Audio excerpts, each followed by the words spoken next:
baby boomers. I used to be with it. Millennials. Okay, boomer. Generation X. What's going on? And Gen Z. What do they have in common? Not a lot, it turns out.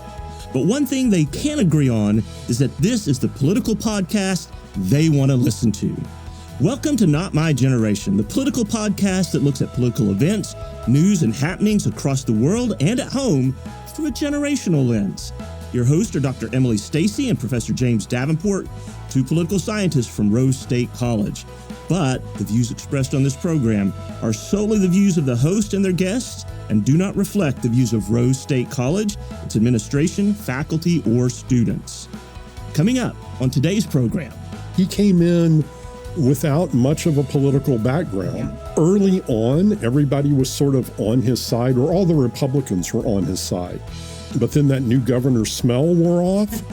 And we had some fights between the legislature and the governor. And then there were fights between the House and the Senate that drew the governor in, picking sides from time to time. So I think there's some truth to the idea that he may be more prepared because he does have more experience under his belt. I hear complaints all the time about how cumbersome the legislative process is. And I tell people, be thankful that it is. Right. Because if we were able to shove something through because we were angry at that moment, there's no telling what the state would look like. That's right. And now, here are James and Emily. Good morning. It's not morning. Good afternoon, wow. Emily. Mm-hmm. How are you? That was excellent, James. What a way to crash right into that episode. I am feeling like a very out of shape old man this week. Just this week? Yeah. Well, I went on this hike with my daughter, 6-mile hike with my daughter last weekend. And about 2/3 of the way through it, my knee just decided, we're not interested in this anymore. And kind of blew up on me and was not working properly and had to go to the doctor and all of that. So not a happy, and I need to make sure our listeners understand when I say this was one of my younger daughters, but I don't have any children that are young anymore. My youngest is 20 now. So I am an old man, or at least I'm getting there. And, so I was really disappointed because I was enjoying the hike and we were having nice father-dad time. And then it went south. So did you just drag it back to land? I just limped all the way back to the finish line. And I bet you were angry by the time you got to the car. Yeah, I got to the car and it was about 45 minute ride home. And by then the knee just seized up. It wasn't going to move or anything. And it was in lots of pain. And so I'm very sorry to hear that, sir. But the rest of the week has been good. Got to the doctor, got some good meds, and it's starting to feel a little bit better, and classes are going well. I can't complain about that. So, wonderful, yeah, good stuff. Yay. And we got some good guests in the shop today. That was the James Davenport moment. Yeah, folks.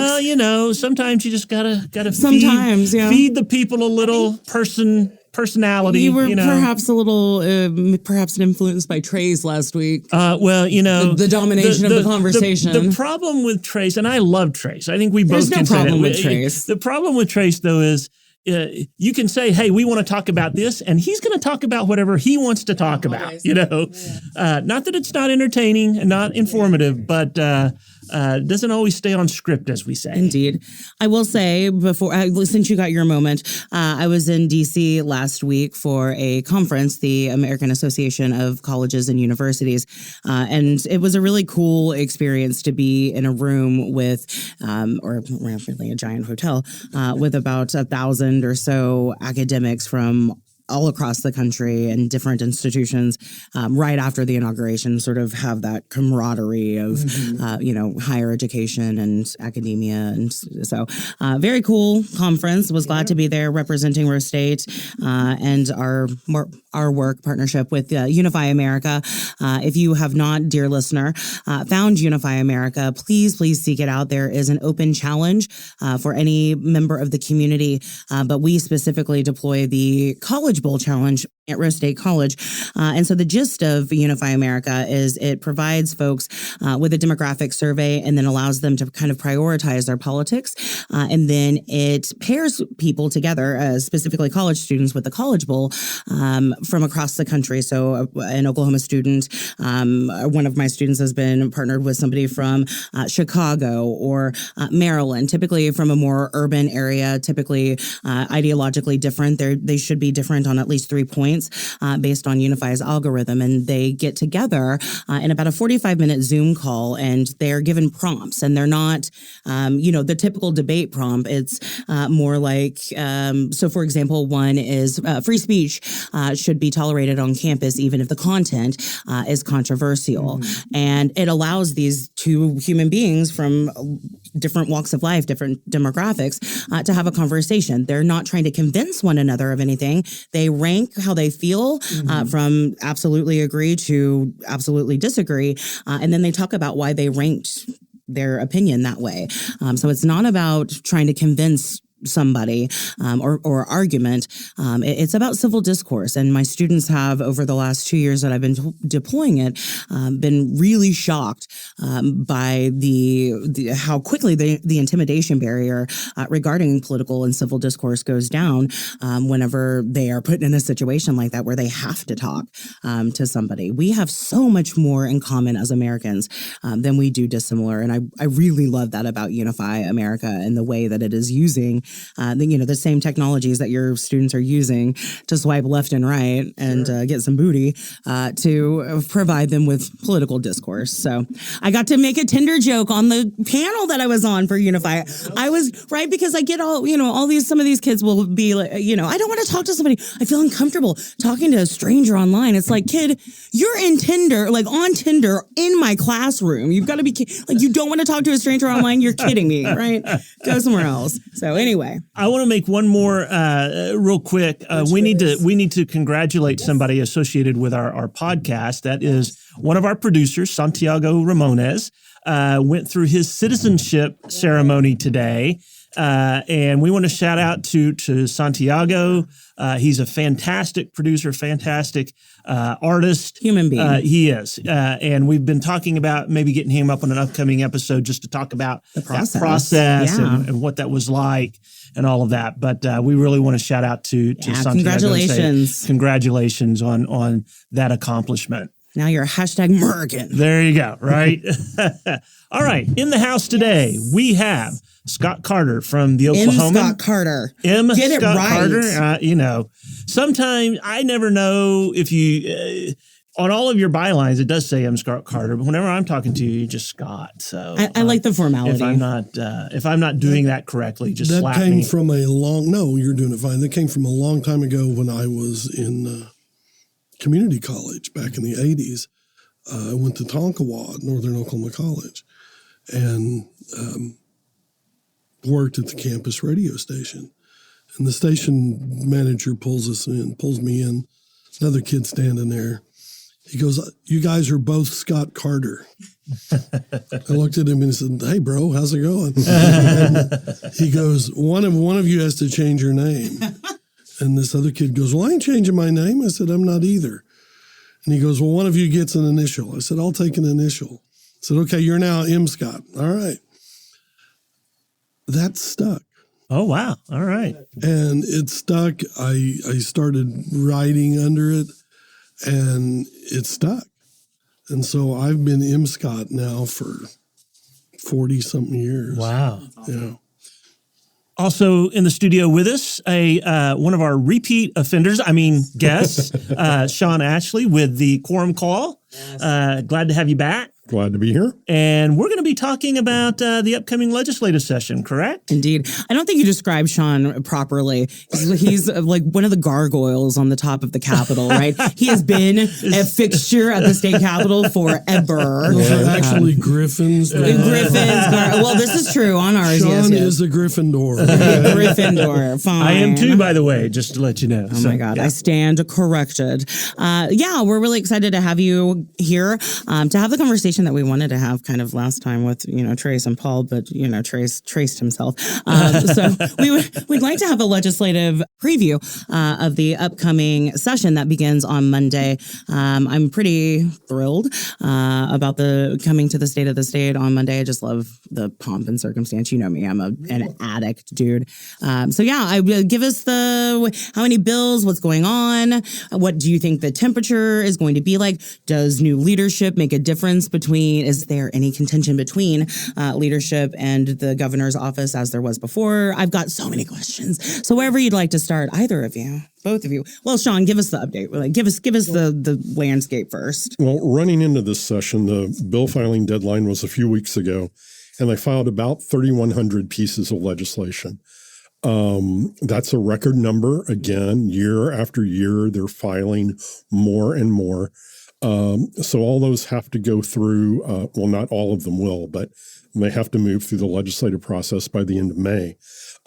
You mentioned that there's new leadership. There's new leadership in both the House Speaker Kyle Hilbert, and in the Senate President Pro Tem Lonnie Paxton. So that will add a new dimension to things that we haven't seen over the past several years. And at the same time, Governor Stitt is entering the last 2 years of his administration. I spoke to him a few weeks ago. I mentioned that for some, that would make him a lame duck. Yes, I'm sure he loved that term. He was pretty emphatic. He said, I don't accept that. Yeah. And then he went on to say, this is the fourth quarter. I'm really prepared for this now. If we look back, he came in without much of a political background. Yeah. And early on, everybody was sort of on his side, or all the Republicans were on his side. But then that new governor smell wore off, and we had some fights between the legislature and the governor. And then there were fights between the House and the Senate that drew the governor in, picking sides from time to time. So I think there's some truth to the idea that he may be more prepared because he does have more experience under his belt. And he's sort of seen a little bit of everything. I think one thing that's interesting, and then I'll let Scott share some thoughts.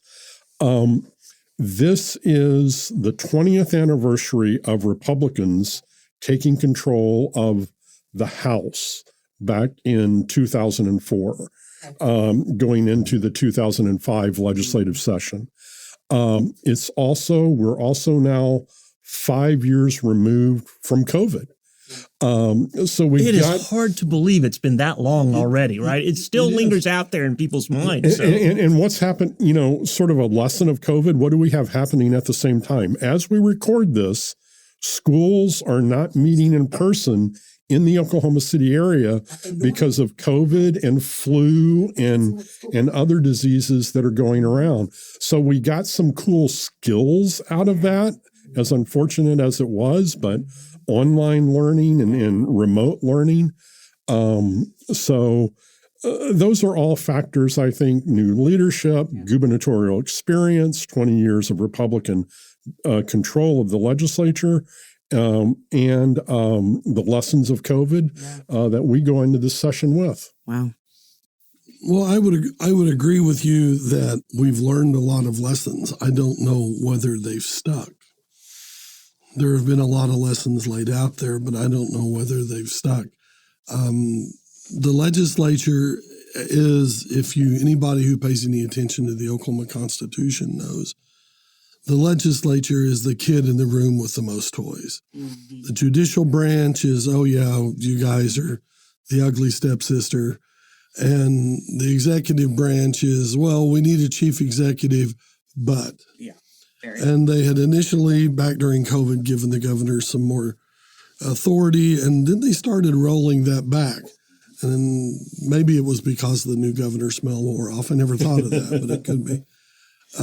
But I think the governor sees the House and the Senate more as divisions of government than branches of them. Yeah. I think it's like, we have to go through the Senate. He doesn't see the Senate as a separate but equal branch. He doesn't see the House as a separate but equal branch. And for 6 years, they've been going, Jay Kevin, dude, here's what we do. And that was the lesson. Yeah. I don't know whether it's ever been learned. So it'll be interesting to see what happens this session, because whether the governor wants to adopt the moniker of lame duck, everybody else in state government already has. Right. And the minute you start losing authority is when they start looking beyond you for the next guy on the horse. Yep. And they're not looking at Kevin Stitt. They're looking at who's going to be elected in 2 years. Yeah. Now, I will point out one thing that the governor mentioned in a recent press conference that we did not hear the last several years is that he and Speaker Hilbert and Pro Tem Paxton had an off-site pre-session summit to talk about the upcoming legislative session. That didn't happen when we had Speaker McCall and Pro Tem Treat. In fact, Pro Tem Treat would often complain, and I think even Scott asked this question a few times, how are the weekly breakfasts going? That used to be a tradition that the governor and the legislative leaders would meet during the legislative session at least once a week for breakfast. And Treat would point out, well, I haven't sat down with the governor or with Speaker McCall in a number of weeks, sometimes more than a month. So at least they're trying to get off on the right foot. Yeah. Now, how long that remains to be the case, we'll see. Are they different flavors of conservative? I must admit, I don't know much about Hilbert or Paxton. Where do they kind of fit in terms of the... Hilbert, I've interviewed both of them. Sure. Hilbert is young. He is from rural Oklahoma, and he is really, really smart. I mean, the guy is really smart, but he gets rural issues too. Okay. And Paxton is, he has an insurance company. He likes, he has a good sense of humor. He likes working with people, and he really is not big on confrontation. Okay. If he can avoid it, he will avoid it. Well, those are good qualities. And those are, by and large, they're good qualities. I know Paxton and Hilbert get along pretty well. Okay. They've known each other for a long time. With Stitt in the mix, ask me this same question at the end of the session, and you'll have a much better take on it. But I'm not sure yet. When I was visiting with senators last year and just talking to them, as I was at the Capitol or somewhere else, the one name that kept coming up as the most likely to be the pro tem was Paxton. Yeah. And that was very much kind of the thing is like he gets along with people well. He doesn't pick fights that he doesn't need to, these kinds of things. The problem, and I had a conversation with Senator Treat, is, when you're in that position, eventually you're going to make some people upset. Oh, yeah. You're going to just by definition of having to make certain decisions, you're gonna have to make some people upset at you. And then how does that handle? And my understanding is that vote was not like a huge vote in Paxton's favor. Paxton became pro tem by one vote. Right. So it seems to me that caucus in the Senate is much more evenly divided than in the House. Did you get the feel that that's correct? Yeah. I mean, if you sit down with a roster and you try to figure out who's on what side, you can kind of get there. Yeah. What happens as we get into the legislative process, you're really playing three-dimensional chess, not just leaders, but every member. Yeah. So if I side with Pro Tem Paxton on this issue, is it going to allow me to move this issue forward? Or if I oppose it, is it going to kill it? Mm-hmm. So how do I play this game? Mm-hmm. And Paxton at the same time is having to make those calculations. Yeah. If I kill this member's bill or I don't allow that to move forward, what is that going to do for my support among the rest of the caucus on my bills and on other bills that we want to see move forward. And it's constantly churning. And you never know until it happens, most often, sort of what is the straw that's going to break the camel's back? When's the limb going to break? And you're right, it was a 1-vote margin. But his opponent, Dave Bullard, when they had the swearing in ceremony, walked up to him on the floor and hugged him. So it seems like there's no ill feeling among them. But again, when those pieces start moving, what happens? Right. And I want to go back to something Scott said about the governor and whether or not he's learned, the lessons. And I think we've had this conversation many times on here. Is part of that problem is when you have somebody come into that position of governor who have not just no experience in government, but no real understanding of the relationship between all these different institutions and branches. And they've come in from a position, a CEO position, where they're used to just saying, do this, and somebody gets it done. And you can't do that with members of the House and Senate. They're like, we have more powers than you do if you start looking at it collectively.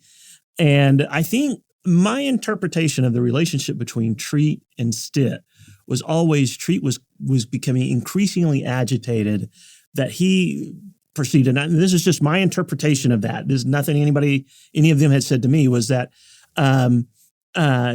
Treat was like, you're not my boss. You don't get to come in here and tell the Senate what we're going to do. And I felt there was that tension never went away. Well, and Treat told the governor that. Yeah, it wasn't very much like so. He hid in the closet and thought that. Right. No. He looked the governor in the eye and said, that's not the way we do things. Right. And you don't run the Senate. And Treat gets misjudged a lot because a lot of people thought he was just a bully or he was super partisan. And that wasn't really the case. wasn't. Yeah. If you talk to what a lot of people don't know is Treat's biggest mentor is OU political science professor Keith Gaddy. Right. And Keith and Treat go way back because Treat was a student in his class. Greg Treat's all about governing. Yeah. Right. Absolutely. He wants his if you get him on a 1-to-1 and say what's important to you, making sure kids had a school to go to or the roads were safe or this things that affected people's lives, those were where he really got serious. Yeah. And when he saw something as a threat to that, Greg Treat had no problem telling people no. Yeah. Right. And he would stand there and take it. And I see a lot of politicians that they're not used to that. Yeah. Because if Greg Treat told you yes, I mean, if he said, yes, you can do this, you could do it. If he told you no, this wasn't going to happen, it wasn't going to happen. Yeah. He was honest about it, but he knew how to play hardball. Yeah. And he was really, really good at it. Well, what bills have caught your eye? What is looking at it? And I know we go through this every, the few weeks leading up to this session. Bunch of media folks are out there pulling out the most outrageous bills and saying, "Oh, look at this!" And everybody who knows anything knows that ain't going anywhere. Right. But that's what gets the attention. But what in your view are some of the important bills that are laying out there that may see movement? One of the bills I'm interested to see what happens with is by Warren Hamilton, a Republican from Southeast Oklahoma. Senator Hamilton has a bill that essentially puts what were the State Department of Education's administrative rules about pornography and sexualized material into state statute. Now, these rules were essentially thrown out by the Oklahoma Supreme Court earlier this year because they noted that state law requires local districts to decide what books go in their library. So Hamilton's bill would eliminate that and put in place the administrative rules, essentially. And that's how legislatures undo what courts have done. I mean, it's a well-established practice. That's how the process works. But here's the kicker. Here's the fun part of it. The author of the legislation that says local districts decide what goes in their libraries was Speaker Kyle Hilbert. Amazing. Interesting. So Amazing. there may be an interest among Republicans in advancing a piece of legislation like Hamilton's that does what the popular superintendent of public instruction wants to do. But what will the House Speaker do if that bill makes it across the rotunda for the House to consider? It's interesting that Hamilton did that, and then Devers followed up with his bill, which is basically outlawing pornography. Right. And he even did another guest. It's like it's an op-ed piece that he stuck out today that there's no such thing as, First Amendment proof for pornography. But what we don't get into on that discussion is one man's painting on the Sistine Chapel is another man's pornography. Absolutely. I know when I'll see it. The argument there can last for decades. But I'm wondering if those two pieces of legislation aren't tied together. Man. So conservatives are the party of local control. Question mark. Yeah, right. Listen. My branch, the conservatism I came out of was the local control folks. Those folks don't seem to have a lot of influence anymore in that party. I mean, that's... They're for local control until they're against it. Right. There you go, right? Until it's not their local control. And we've seen that. I mean, if you're looking for something they're consistent about, that is one of the things. That's fair. They're for it until. Maybe we'll see some tension there from folks who are like, why don't we just let it's already in law, school districts do this. And I mean, quite frankly, Emily and I have had this discussion too many times to count. At some point, let the people at the most local level who are going to be impacted the most by the decision, let them make the decision and stay. Stay good out luck of it. with You don't need that. I know there, and that goes a lot of different directions. It's not just on this one issue, but for people, as Emily said, who have touted for decades local control of education, to all of a sudden abandon it because they've got what they think is a good idea on something it irritates me. And how we pick those local leaders who make those decisions is also another area where there are several bills that would move those elections from the springtime to the general election cycle. And those who oppose it generally say, well, it will politicize it. I mean, your general election is between Republicans, Democrats, Independents, Libertarians, and whatever other parties are recognized. And so if you throw these on there as if you elected judges rather than just retention, they too would become politicized. But there is the argument to be made that the spring elections just don't draw the turnout that general elections do. I actually am in favor of moving that to the November ballot, and I am for that very reason. Is if you want more people participating, and there's a researcher. I wrote an op-ed for I think Oklahoma Voice on this. There's a researcher out of the University of Chicago who did a study and said the single most effective way of increasing turnout in these kinds of elections is putting them on the general election ballot. And what you hear is, oh, well, then just this faction or that faction. And what he found was actually the people who get elected to the school boards, when you do that, actually become more representative of the larger body of constituents than what you have now, right? And so, so I think that's right. I know there are people who are like, oh, this group just wants it because they want control or whatnot, but things don't always turn out like. Why not just make the day a holiday? That part. Don't get me on a soapbox, Scott Carter. Listen, what's wrong with making it a state holiday? I don't think that would make a percentage or two difference in turnout. I just don't. Because if I've got the option, if I've got the day off and I have the option to go vote or go out to the lake or go do something else, what am I going to do? I am not going to bother to go voting. No, what you do is you run a piece of legislation that says the state election board is going to start examining every voter who participates. And if you don't participate in 5 years, then you lose the right permanently to vote. We have that, right? We've got voter purges right now where if you haven't but you participated can just in go back and elections re-register. This means your person. You tell, but how do you get Oklahomans to do something? You tell them you can't do it. Yeah, absolutely. You're not wrong. The most recent episode that's going to come out next week, we had a political scientist again from the University of Chicago come on, and he was involved in a project called civic duty voting, which basically would be mandatory voting. And if you want more people to vote, the easiest way to do that is tell them to, right?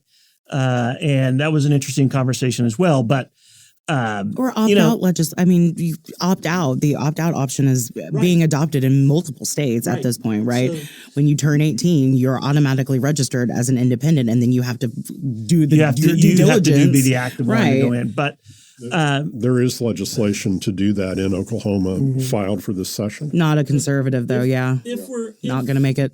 If we are concerned about voter turnout, there are things that we can do other than some of the, I don't want to call them gimmicks, but less effective mechanisms to boost turnout. And I just think if turnout is your priority, then do the things that we know are going to impact. I feel like we're creeping towards an open primary soapbox, and I have do you have I think you're right. I think there's a point to be made that to put the elections where the voters are. Right. And the voters are in November. Sure. Right. So I get that. Other sexy bills? Oh, I wouldn't call them sexy. Interesting, salacious. Let's see. Because then I want to ask you about something less sexy. I want to ask about the extended committee structure deadline. Several from Devers on morals and turpitude. I was going to ask, actually, what was the enforcement mechanism? Do you remember on the pornography? I don't know. I don't remember. I don't remember. It's just always my immediate go-to. How are you regulating? Like, how are you, right? Because, sure, the internet, but then paper and, as Scott said, it's subjective. But, like Scott said, we can debate pornography all day. Absolutely. But what has happened in Oklahoma last year and other states, more than a dozen over the last several years about requiring verification has... this sounds sort of weird to say, but has changed the pornography industry. Many sites now, I discovered back in November when this bill was taking effect, when I received a press release. Thank you for the clarification, Shawn. Yes.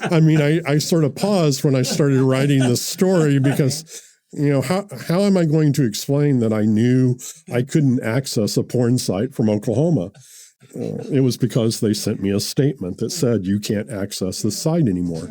So there are a number of sites that have imposed age verification methodologies or that simply won't let you access from Oklahoma anymore because they choose not to do age verification. So, okay.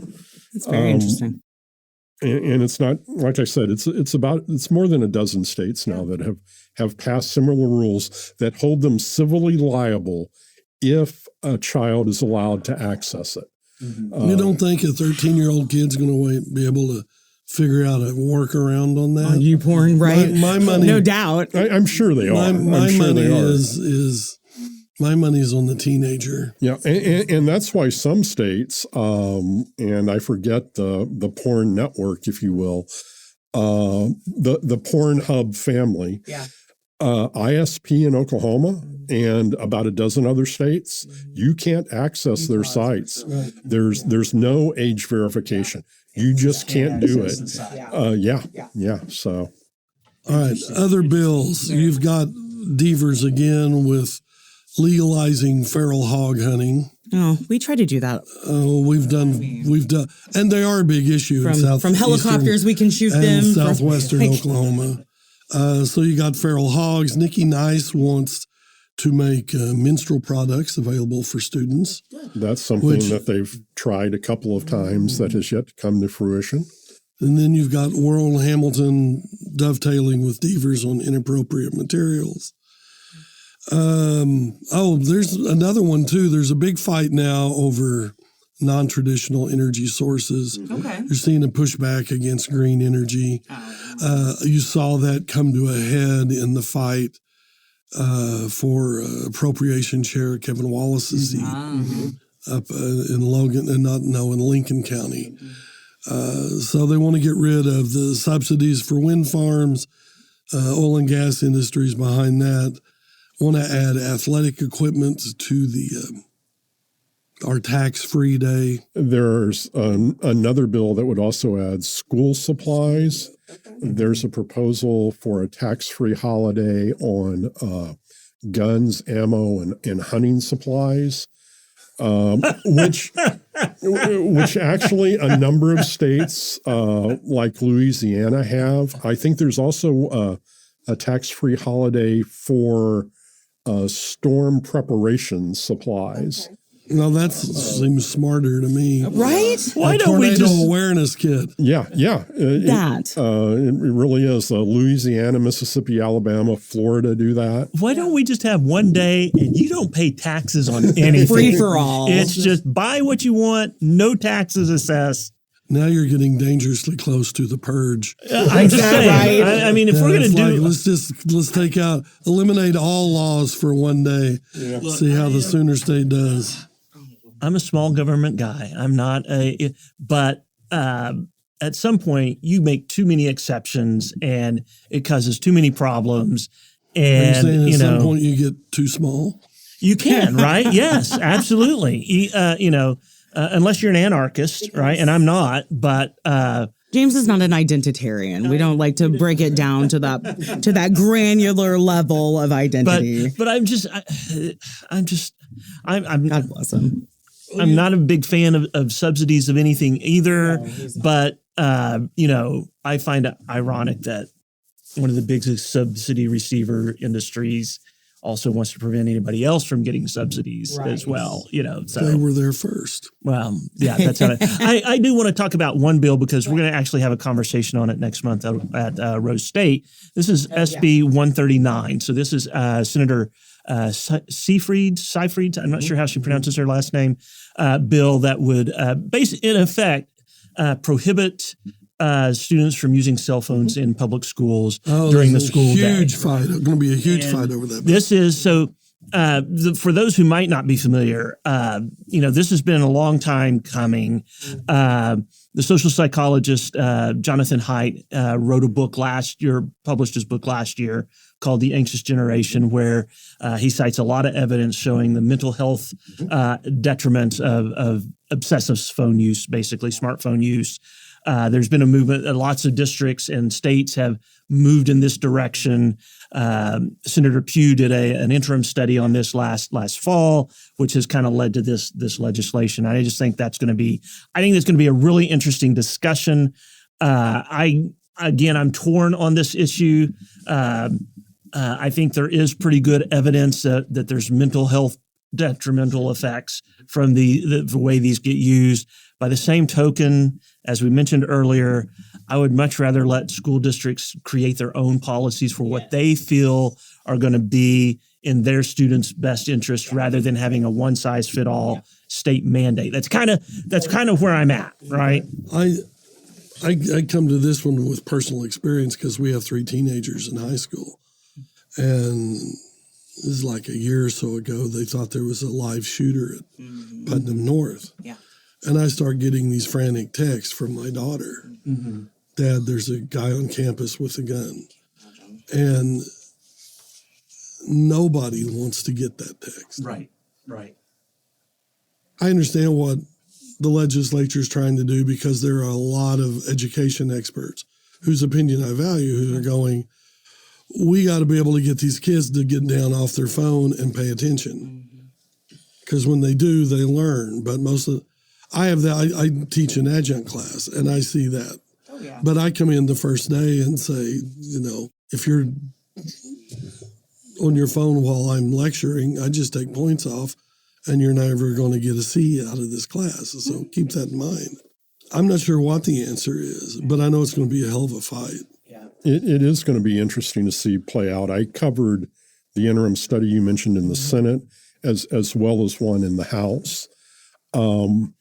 And one of the interesting things in the Senate study was that a couple of Oklahoma school districts who have gone to some sort of no phone policy, one is no phones in the classroom, the other is no phones on campus.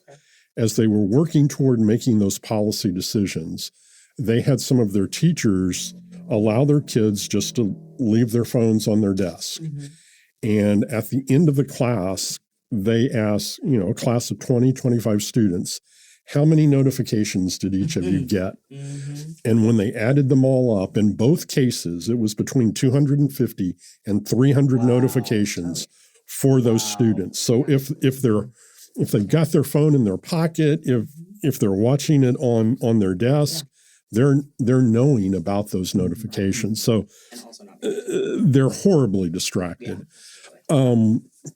Another part that also struck me, and this is I'm a parent as well. Both my children are grown, and I go back and forth on the point Scott makes about the children reaching out to their parents in times of trouble. I can't imagine that the last words I heard from my son on a day might be as he went out the door to school, because when he got there, he had to put his phone in a bag and couldn't use it.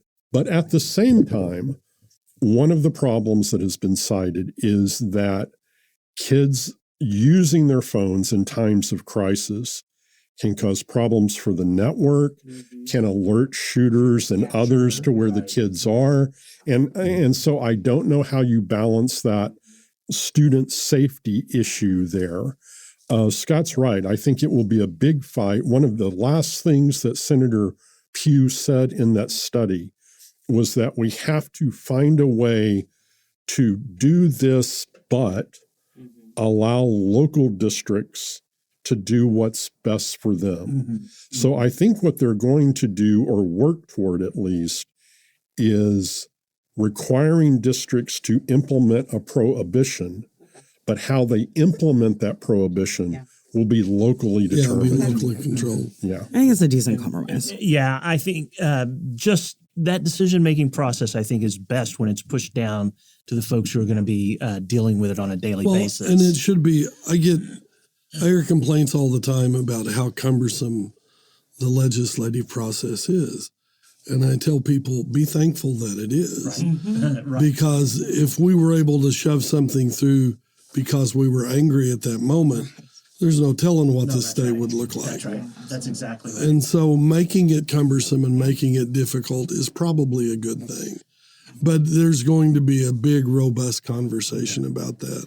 And I know, teaching college classes is a little bit different than teaching high school classes. I can't imagine obviously. teaching high school classes. But I have taught on-ground concurrent classes, so at different high schools.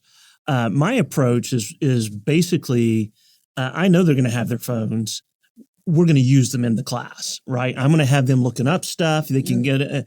And so if I'm lecturing and I'm using some a statistic and it might be a couple years old, I'm going to say, hey, let's go find what the answer to that is. Let's see if that's updated, and get them to use them and see how they can use these to find and acquire information and where to go to get that information, right? I think that's a better fight to have than trying to prohibit students from ever using it. Now, younger students, that's a different story. Well, I think you bring up a good point. I think that it's necessary for it not to just be left to the legislature.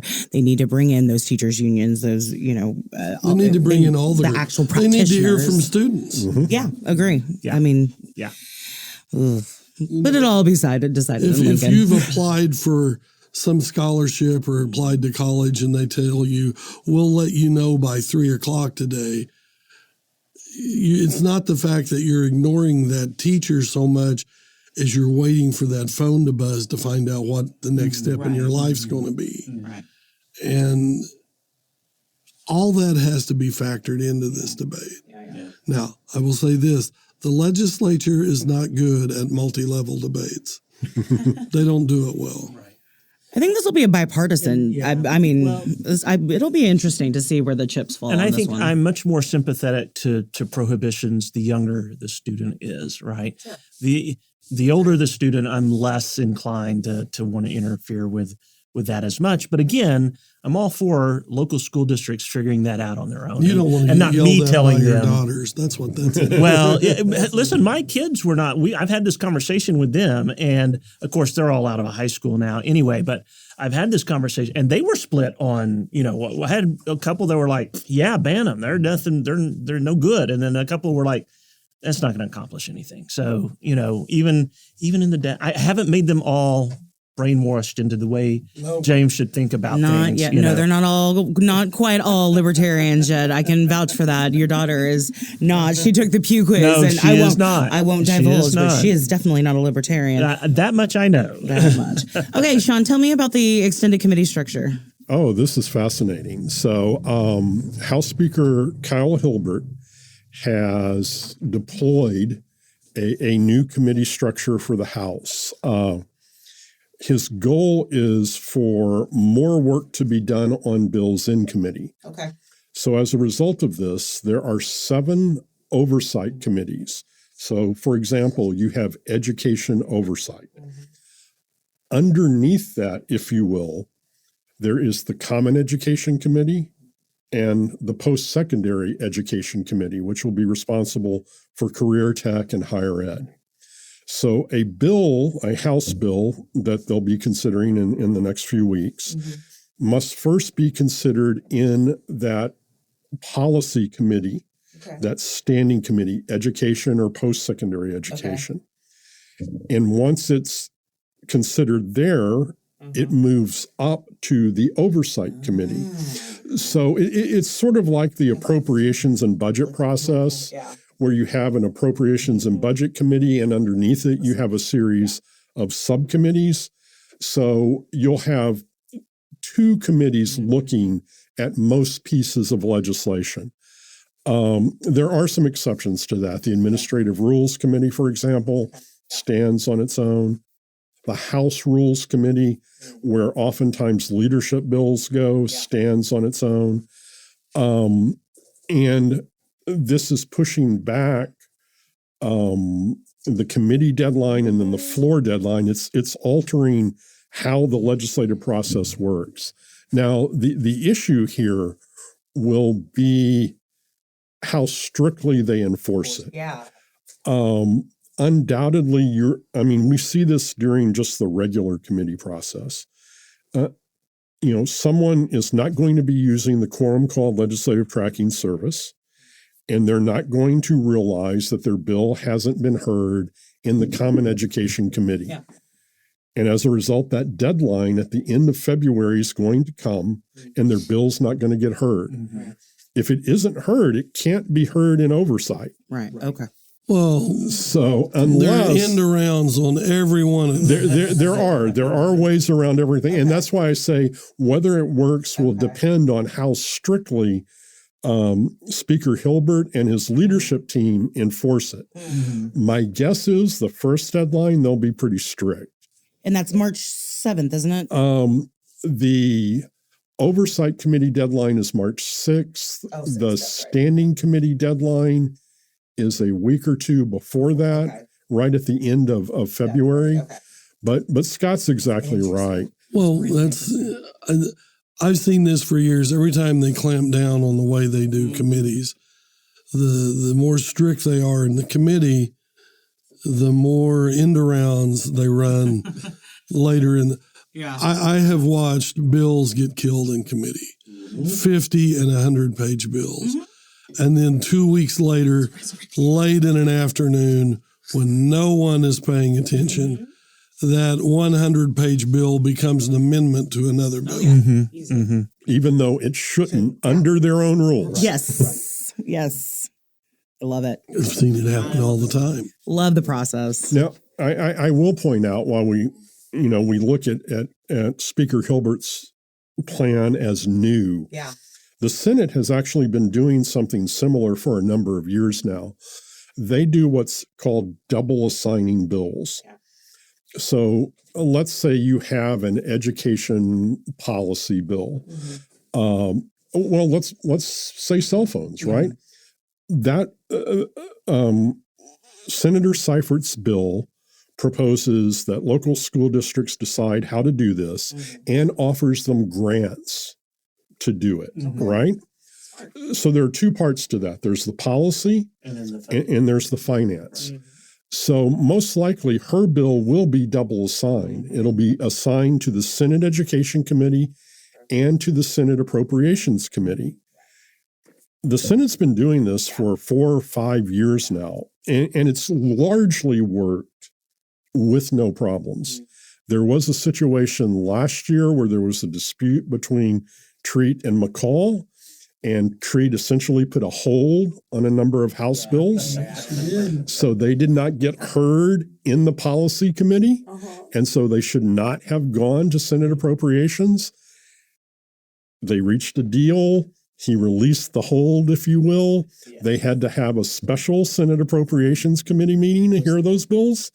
So, like Scott said, it's however. We call those woolly boogers. And if you go in and just completely gut one bill and replace it with another one, that's called bill shucking. Yep. Yes. One of my favorite things. Yes. We don't care about germaneness. So how does this change, or does it change your reporting? Oh, I think it does in a number of ways. James mentioned earlier, a lot of bills get attention that probably don't deserve attention. Yeah, absolutely. I think you'll see a lot more bills fall off in that on the House side in that policy committee, standing committee level. They'll just go there and never be heard from again. Yeah. So in terms of reporting, you sort of need to be cognizant of that and pick and choose, I think, a little more carefully. Okay. At the same time, you need to also be aware, and this is always the case, bills are sometimes assigned to committee, not because it makes sense to assign them to that committee, but because it's a favorable committee. Yes, absolutely. And so you may have one of these unusual bills that ends up in a committee that just really doesn't make sense. And until you look at the bill's author and the committee chairman. He's like, And one of the interesting things, too, will be, since this is a new legislature with new members, we don't know exactly what that interaction is. We may not know for sure what the favorable committee is for a particular piece of legislation. It may land somewhere where, and this will test the committee structure itself, it may land somewhere where they think it's going to pass, but it doesn't. Yeah. And then what do they do? Right. love it. Sorry, I needed to get wonky. I've been dying to ask him about this. The process matters, right? The process matters. The process can make a bill successful or kill it. Yeah, I was talking to another reporter earlier today about administrative rules. And again, there's a process, and you've got two committees, and sometimes they agree, sometimes they don't.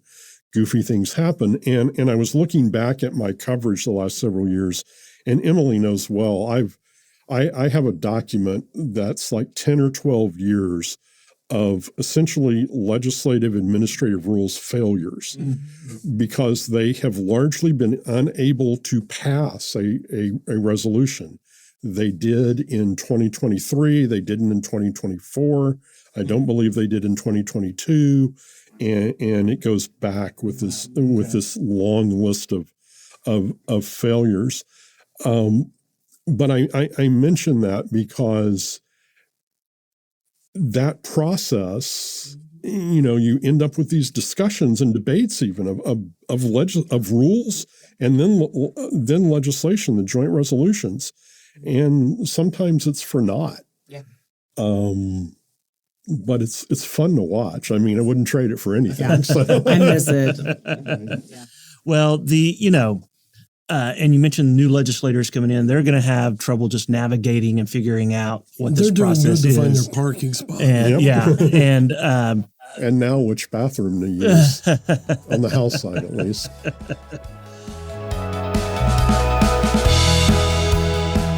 We love communication that goes both ways, not just you listening to us pontificate. We would love to hear from our audience. If you have comments, suggestions, or would like to contact us about possibly being a guest on the show, please email notmygeneration@raider.rose.edu. So I think, I'm all for, figuring out a process and I'm also all for figuring out a process that weeds out most of the stuff that gets thrown around up there anyway. In my understanding in the House, there used to be a very fixed cap. You could only propose so many bills. That cap has been removed, my understanding, but they've been told you only get 6 or 7 that you can actually try to move, right? Right. I mean, they try to limit it. Of course, you really can't. And then you are expected to sort of prioritize these things and say, I want to move forward with this and not with that. Yeah. And so and we all know, I mean, bills get filed for all sorts of reasons that have nothing to do with, I'm actually going to try to get this passed. I want some attention. Probably about half of those 3,100. Right. Well, that's the easiest way to play politics in Oklahoma is you go sponsor a bill that does X that the citizens in your hometown are worried about. Right. You get a story in the paper or on the radio station talking about that. Well, you're good for a while because you did what you said you were going to do. Now, those other bums voted against it, and but I'm going to make another run. I could sit here all day and listen to successful politicians who use that as a campaign strategy. Donald Trump earlier this week. As you may know, I'm working on my dissertation, and the legislature is my case study for my dissertation. And once that's put to bed, and I can say something without offending people who I need to conduct surveys with or have answer surveys, I'm going to tell you about something that I have found very fascinating about this process that I did not expect when I started out on this research that I think is really interesting. Does it go back to the days of Alfalfa Bill and Charles? No.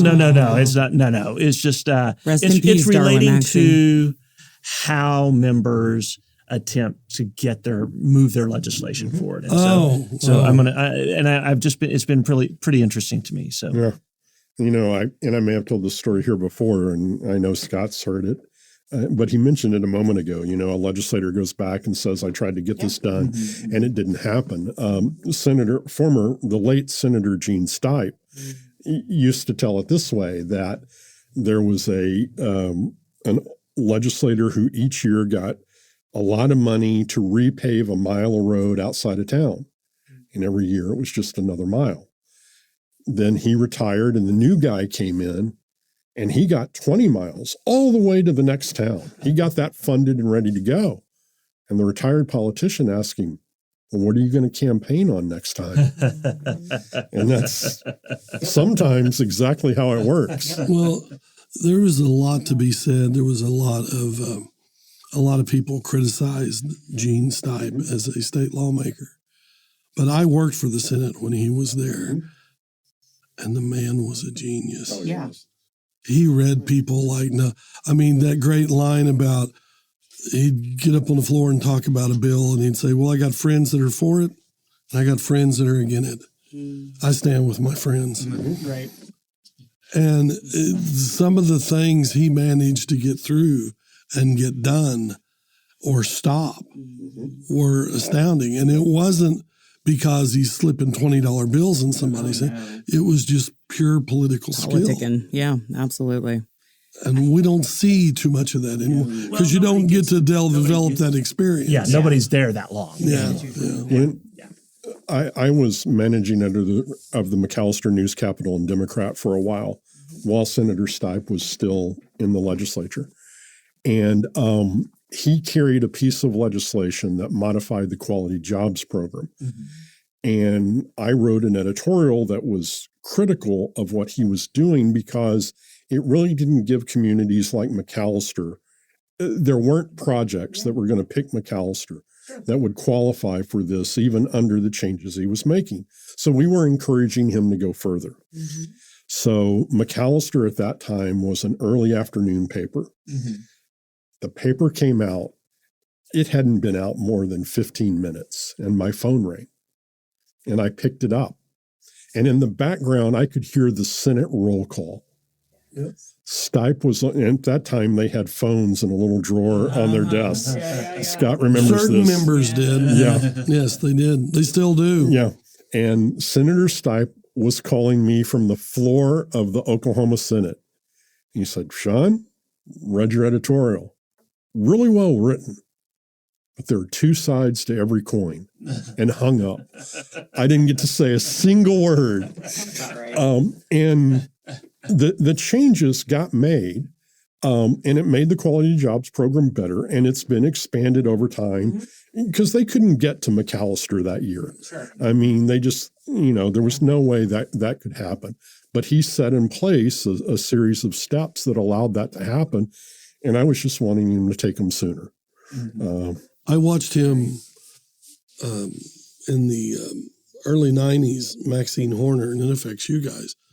The late, great Senator Maxine Horner got this wild idea after watching 60 Minutes, documentary about a guy named Taylor who went back to his hometown in Louisiana and was a self-made millionaire, spoke at this little school and was so impressed by those kids, he made him a pledge.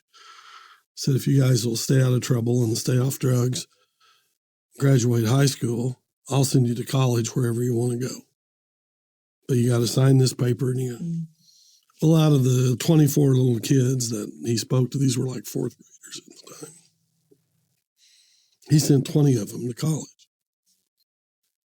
And Maxine Horner said she saw that and thought, well, why can't the state do that? Mm-hmm. And that was the impetus for the Higher Learning Access Act, HOLAP. And it took her 2 years to get that through the legislature, and it was stalled up in the Senate because a bunch of rule lawmakers didn't think it would. Mm-hmm. And Gene Stipe stood up on the floor and said, all this woman wants to do is send kids like the ones that come from your school and your school. And he started pointing at rule, wants to send them to college. You gonna tell her no? Because I ain't. Broke the rule block just like that. Yep. They lined up and sent that bad boy right out of the Senate and funded it the next year. Yeah, you don't have politicians like that anymore. Before we have too much of a Gene Stipe love fest around here, let's just acknowledge he did have some issues, right? He did have a lot of issues. But when he was running on all 12 cylinders, Amen. He was running on all 12 That's cylinders. Right. I don't know that anybody has ever had more influence in the legislature than Stipe had. At his peak, I'm not sure. George and I. Yeah, maybe. Yeah. But certainly Stipe was a major figure for a long time. Oh, it's huge. And such. We are running out of time. Appreciate both of you coming in and sharing your insights on what to look for in the upcoming session. And hope to have you back again at some point in time. And as always, and we want to remind our listeners that democracy is not a spectator sport. We'll see you next time. Hey everyone, this is Deborah, the resident Gen Z member of the Not My Generation podcast family. Not My Generation is produced in the Possibilities Inc. studio. This episode was produced by Bridget Lee. It was edited by Santiago Ramones. We'd love to hear your thoughts on today's episode. Send a voice memo to notmygeneration@raider.rose.edu and you could hear your voice on an upcoming episode. If you liked today's episode, please consider giving us a 5-star rating and sharing the podcast with others. You can check out previous episodes on any podcast app and on our podcast website at notmygeneration.captivate.fm, where we also provide our show notes. And remember, you can follow Not My Generation on X, formerly known as Twitter, at NMG Podcast, and on Facebook at Not My Generation Podcast. We look forward to interacting with you soon.